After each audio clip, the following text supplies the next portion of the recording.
NIA officer সেজে প্রতারণা, শিলিগুড়ির মাটিগাড়ায় গ্রেপ্তার ৩। ডিডি ও এসওজির যৌথ বাহিনীর অভিযানে জালে ৩ ভুয়ো এনআইএ অফিসার। ধৃতদের থেকে উদ্ধার একটি i20 গাড়ি, একটি স্কুটি, ৬টি মোবাইল ফোন। লক্ষাধিক টাকা জালিয়াতির অভিযোগ ধৃত ৩ জনের বিরুদ্ধে। এনআইএ আধিকারিক পরিচয়ে ভয় দেখিয়ে টাকা আদায়ের অভিযোগ ধৃতদের বিরুদ্ধে। ধৃত এহসান আহমেদ ও রেহান বাবর পাঞ্জিপাড়ার বাসিন্দা, থাকেন সেবক রোডে। গ্রেপ্তার হওয়া মানিক রায় বেগামলের লাগোয়া এলাকার বাসিন্দা।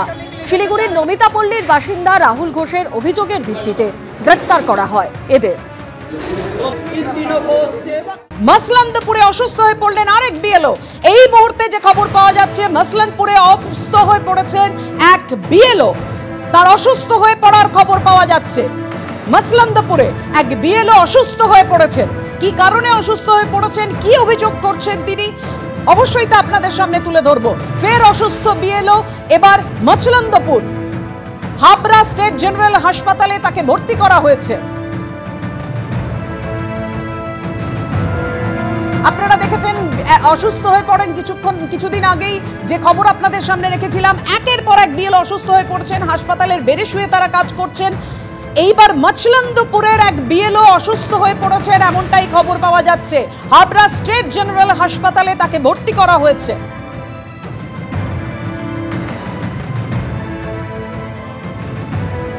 গতকালই আপনারা দেখেছেন কৃষ্ণনগরে যে খবর এসছে, এক বিএলও তিনি আত্মহত্যা করেছেন এমনই অভিযোগ ওঠে এবং সুইসাইড নোটে তিনি উল্লেখ করে গেছেন নির্বাচন কমিশনের কথা। তিনি বলেছেন এত চাপ তিনি আর নিতে পারছেন না, তিনি ডিজিটাইজেশনের কাজ করে উঠতে পারছেন না এবং সেই কারণেই তিনি এই পথ বেছে নিয়েছেন। জেলায় জেলায় বিএলওদের অসুস্থ হওয়ার খবর আসছে। এই মুহূর্তে মসলন্দপুরের এক বিএলও তিনি অসুস্থ হয়ে পড়েছেন, তাকে হাসপাতালে ভর্তি করা হয়েছে। কিন্তু তার জন্য নির্দিষ্ট সময়, নির্দিষ্টভাবে পরিকল্পনা করে, নির্দিষ্ট প্যারালাল সিস্টেম করে আমরা স্কুল শিক্ষক যারা বিএলও আছে বা অঙ্গনওয়াড়ি শিক্ষক, আমাদের কাজ তো পঠন পাঠন করা। সেই পঠন পাঠনেই তো মন দিতে পারছে না, সে পঠন পাঠন শিখেই তুলে দিচ্ছে। তাহলে শিক্ষা ব্যবস্থা ধ্বংস করে দিচ্ছে। এমনি তো গৈরীকরণ করে দিয়েছে, এমনি জাতীয় শিক্ষানীতিতে শিক্ষা ধ্বংস করে দিয়েছে, তার উপরে এই এসআইআর। ফলে স্বাভাবিক কারণে যাতে বন্ধ হয় তার জন্য আমরা কালকে ডেপুটেশন দেব এবং তারপরে এখানে লাগাতার ধর্ণা কর্মসূচি চলবে। অর্থাৎ বুঝতেই পারছেন যে অভিযোগ উঠছে যে নির্বাচন কমিশনের এই টার্গেট বেঁধে দেওয়া এবং পরিকল্পনাহীন এই রকম এসআইআর এর কাজ, তারা সেই কাজ করে উঠতে পারছেন না। বিএলওদের পক্ষে অসম্ভব হয়ে উঠছে, যে কারণে একের পর এক বিএলও তারা অসুস্থ হয়ে পড়ছেন। মসলন্দপুরে যে অভিযোগ সামনে এসেছে আপনাদের সামনে তুলে ধরলাম। আরো বিস্তারিত তথ্য যেভাবে আমাদের কাছে আসতে থাকবে আপনাদের সামনে রাখবো। যে বিএলও মসলন্দপুরে তিনি অসুস্থ হয়ে পড়েছেন, অভিযোগ তিনি এসআইআর এর কাজের চাপ সহ্য করতে পারছিলেন না। ঠিক কি অভিযোগ সমীরণ? হ্যাঁ, দেখো, মসলন্দপুর শাহপাড়ার বাসিন্দা সুমন দাস, 47 বছর বয়স, গাইঘাটা বিধানসভার 203 নম্বর বুথের বিএলও এবং সেখানে তিনি কাজ করছিলেন কয়েকদিন ধরে এবং যে ডেটা আপলোড করতে হচ্ছিল সেই নিয়ে যথেষ্ট চাপে ছিলেন এবং মানসিক চাপে ছিলেন এবং সেটা পরিবারের লোকজনকে জানিয়েছেন। আজকে সকালবেলা কাজ করতে করতেই আচমকা অসুস্থ হয়ে পড়েন এবং তাকে এই মুহূর্তে হাবড়া স্টেট জেনারেল হাসপাতালে নিয়ে যাওয়া হয়েছে। আমার সঙ্গে রয়েছেন ওই সুমন দাসের ভাই। কিভাবে উনি অসুস্থ হলেন, কি হলো ঘটনাটা? অ্যাকচুয়ালি ডেটা আপলোড নিয়েও একটু টেনশানে ছিল। ডেটাটা আপলোড হতে একটা ফর্মে সন্ধেবেলা তো করাই যাচ্ছে না, আর রাত 8টা-9টার দিকেও একটা ফর্ম আপলোড করতে প্রায় অ্যাপ্রক্সিমেটলি 20 থেকে 25 মিনিট সময় লেগে যাচ্ছে। তো সেটা নিয়ে একটু চাপে ছিল, আর ঠিক মতো কাজ ও ডেটা আপলোডের ইয়েটা হচ্ছে না। এদিকে ফর্ম অনেক জমা পড়ে যাচ্ছে, সময় মতো হয়তো সাবমিট করতে পারবে না। এই সমস্ত দুশ্চিন্তা নিয়েও একটু টেনশন। তারপরে আজকে সকালে কি কথা হয়েছিল না? আমি সকালবেলা যখন ফোন করলাম, আমার বাড়ির পাশে একজন ফোন করে বললো যে দাদা বাড়িতে আছে কিনা খোঁজ নেই, আমি ফর্মটা জমা দিতে যাব। তা আমি ওকে যখন ফোন করলাম, ও আমার ফোনটা রিসিভ করলো না। তারপর আমি আমার মাকে ফোন করি যে দাদা কি বাড়িতে আছে? বলছে হ্যাঁ দাদা একটু ঘুমাচ্ছে।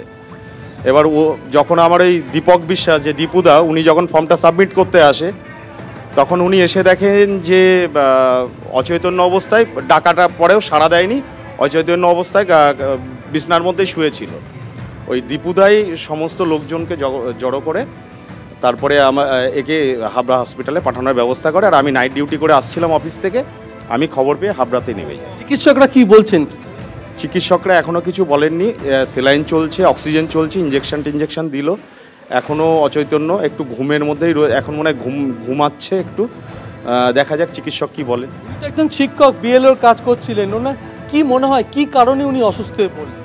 এই অনলাইন ফর্মটা সাবমিট করার জন্যই একটু সমস্যায় পড়ছিল, কারণ সময় মতো একটা ফর্ম সাবমিট করতে অনেক সময় লাগছে, সেটা নিয়েও একটু দুশ্চিন্তা করছিল যে প্রচুর ফর্ম জমা পড়ে যাচ্ছে কিন্তু আমি অনলাইনে সাবমিট ঠিকমতো করতে পারছি না, এটা নিয়ে একটু টেনশন করছিল। আপনাদের পরিবারের সদস্যদের কাছে তিনি বলেছিলেন যে এত কম সময় এত ডেটা আপলোড করতে সমস্যা হচ্ছে, তিনি মানসিক চাপে আছেন, এটা কি বুঝতে পেরেছেন? যেহেতু ডেটাটা আপলোড করতে পারছিল না, ওটা নিয়ে একটু টেনশন করছিল। কি বলছিলেন? আমি ওকে বলেছিলাম, সাজেস্ট করেছিলাম যে তুই যদি পারিস রাত্রিবেলা খেয়ে দিয়ে একটু তাড়াতাড়ি ঘুমিয়ে পড়ে রাত্রিবেলা 2:30-3টের সময় উঠে যদি পারিস ডেটাগুলো সাবমিট কর, ওই সময় সার্ভারটা একটু ভালো থাকে, মনে হয় একটু কাজের প্রেশারটা তোর একটু কমলেও কমতে পারে। জানি না ও কী করছিল, তারপরে আর আমার সাথে ও সেইভাবে কথা হচ্ছিল না।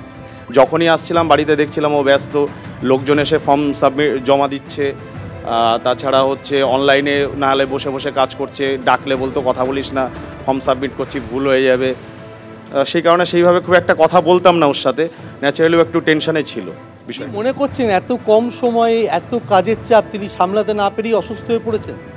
এটা তো মনে হচ্ছেই আমার, এটা আমার ব্যক্তিগত অভিমত যে এত কম সময়ের মধ্যেও এই জিনিসটা করতে ওরা পাচ্ছে, টেনশনে রয়েছে। দেখা যাক কি হয়, ডাক্তারবাবু কি বলেন দেখি। তুমি শুনলে যে এত কম সময়ের মধ্যে যে ডেটা এন্ট্রি করার এবং সেই চাপ তিনি সহ্য করতে পারছিলেন না, এবং এই মুহূর্তে হাবড়া স্টেট জেনারেল হাসপাতালে তিনি চিকিৎসাধীন। এই মুহূর্তে তার পরিবারের সদস্যরা চিকিৎসকের সঙ্গে কথা বলতে যাচ্ছেন। প্রায় 8 ঘন্টা 40 মিনিট আগে তাকে এই হাসপাতালে নিয়ে আসা হয়েছে। ক্যামেরাম্যান দীপ্ত তোমাকে ছবিটা দেখাচ্ছে যে হাসপাতাল চত্বরে তাদের পরিবারের লোকজন, আত্মীয় স্বজন তারা এসে পৌঁছেছেন এবং তার চিকিৎসা চলছে হাসপাতালে, এবং তিনি এখনও অচৈতন্য অবস্থায় রয়েছেন। ঠিক কী কারণে তিনি অসুস্থ হয়েছেন সেটা এখনও স্পষ্ট নয়। পরিবারের সদস্যরা যেটা বলছেন যে কম সময়ের মধ্যে এত ডেটা আপলোড করার একটা চাপের কথা তিনি বারবার বলছিলেন, আর সেই কারণেই আজকে সকালে সংজ্ঞাহীন হয়ে পড়েন এবং প্রতিবেশীরাই তাকে নিয়ে আসেন হাবড়া স্টেট জেনারেল হাসপাতালে। খবর পেয়ে তার ভাই এই মুহূর্তে হাবড়া স্টেট জেনারেল হাসপাতালে ছুটে এসেছেন এবং সেখানে স্থানীয় তৃণমূল নেতৃত্বও এসে উপস্থিত হয়েছেন। যে আপনারা এখানে উপস্থিত হয়েছেন, কি বলবেন, কি হয়েছে? এটা খুব মর্মান্তিক ব্যাপার।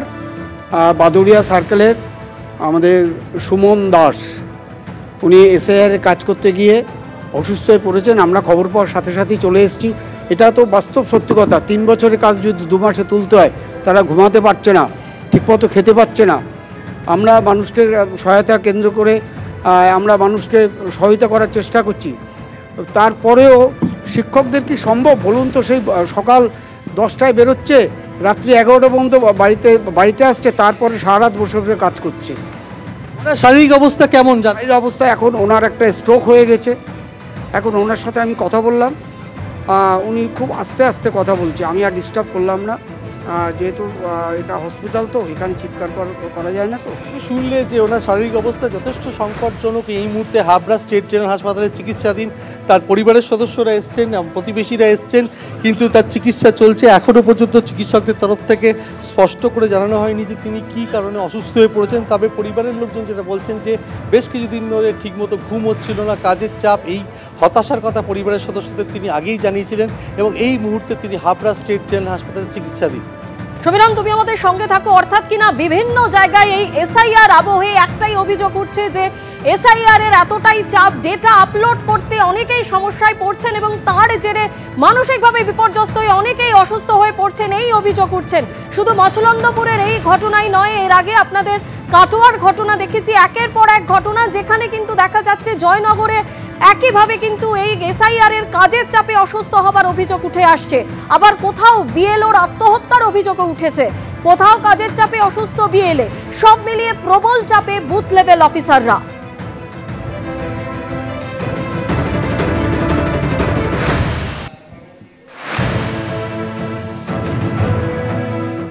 এবিপি আনন্দ, এগিয়ে থাকে, এগিয়ে রাখে।